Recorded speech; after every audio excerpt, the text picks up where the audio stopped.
Bonjour à tous, je m'appelle Nicolas. Bonjour, je m'appelle Lily. Bienvenue sur cette chaîne de pâtisserie. Nous sommes en pleine période des pêches et des abricots. On ne pouvait donc s'empêcher de vous présenter aujourd'hui une tarte aux pêches et pas n'importe laquelle. On va réaliser celle de Jeffrey Cagne. On va commencer par préparer la gelée de pêche. On aura besoin de 80 g de sucre semoule, de 400 g d'eau, de 8 g de gélatine, de 4 pêches blanches, de 400 g de purée de pêche jaune et d'une gousse de vanille. J'ai mis à ramollir la gélatine dans de l'eau froide. Dans un poêlon, on va faire bouillir l'eau avec le sucre semoule et la gousse de vanille. On met juste les graines ou on met toute la gousse? Alors on va juste mettre les graines ici. Par contre, on ne va pas jeter la gousse, on va la conserver, on va la faire sécher et ça permettra par exemple de faire du sucre vanillé. Le sirop est à ébullition, on y verse l'écartis de pêche blanche qu'on a évidemment épluché à l'avance.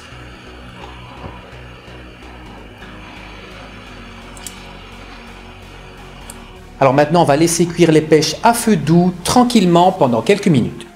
Pendant ce temps, on va réchauffer la purée de pêche légèrement. Les pêches blanches sont cuites, je les verse dans la purée de pêche. Je n'oublie pas d'y incorporer la gélatine essorée. Et on mélange le tout.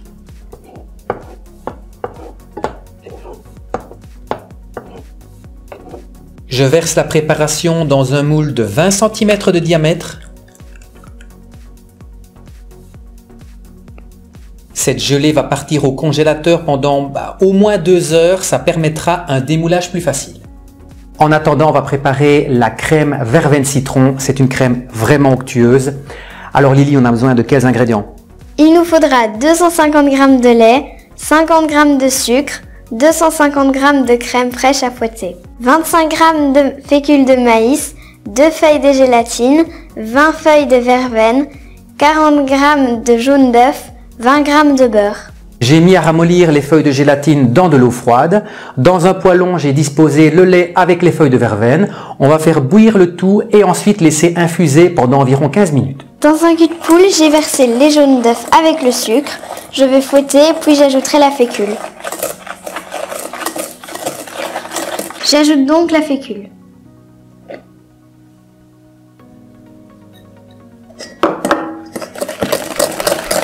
La verveine a bien infusé dans le lait chaud, je mixe le tout.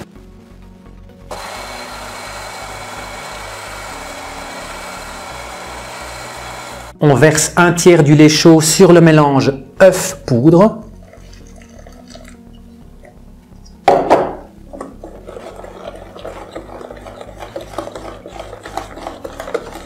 On reverse ensuite le tout dans la casserole. Et on va cuire cette préparation comme pour une crème pâtissière. Voilà, la crème est épaissie, je stoppe la cuisson. J'ajoute ensuite le beurre coupé en morceaux.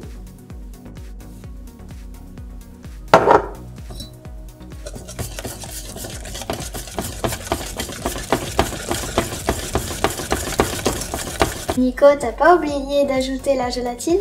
Oui, si, effectivement.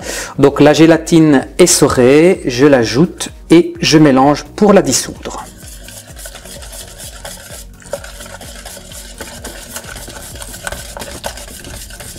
On va laisser tiédir la crème. Attention à ne pas la laisser figer. Elle doit être tiède mais pas froide. Lily, on va maintenant monter la crème fraîche en chantilly. Elle ne doit pas être trop ferme. On s'arrête quand le fouet forme des sillons. La crème pâtissière est à présent tiédie. Je l'incorpore délicatement à la chantilly à l'aide d'une maryse.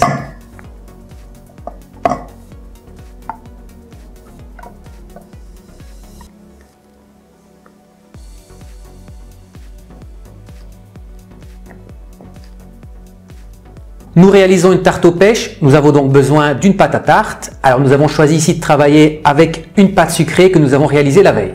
On l'a pré-cuite pendant 15 minutes à 160 degrés dans un moule circulaire de 22 cm de diamètre. On a ensuite badigeonné l'intérieur et les bords avec de l'œuf pour la perméabiliser et elle est ensuite repartie au four 15 minutes de plus. Vous avez le résultat sous les yeux. Si vous êtes abonné à la chaîne, vous savez qu'on a déjà réalisé ensemble une pâte sucrée. Je vous mets le lien au bas dans la description. Ou vous pouvez tout simplement cliquer ici au-dessus. On va maintenant pouvoir procéder au montage. On va verser une partie de la crème légère sur le fond de tarte. Alors conservez-en une bonne moitié pour la suite. On a démoulé le disque de gelée de pêche sur une grille et on va le recouvrir de nappage neutre pour apporter un peu de brillant.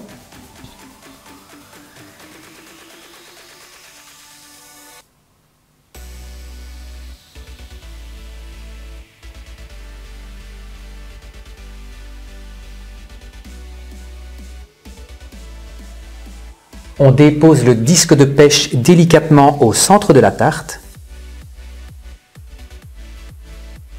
Avec une douille cannelée, on va faire des petites rosaces de crème légère sur tout le contour de la tarte.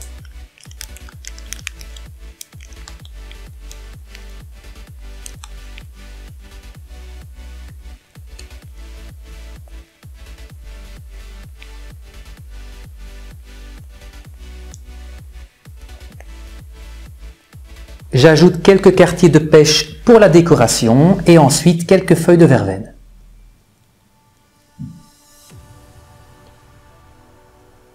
J'ajoute donc quelques feuilles de verveine.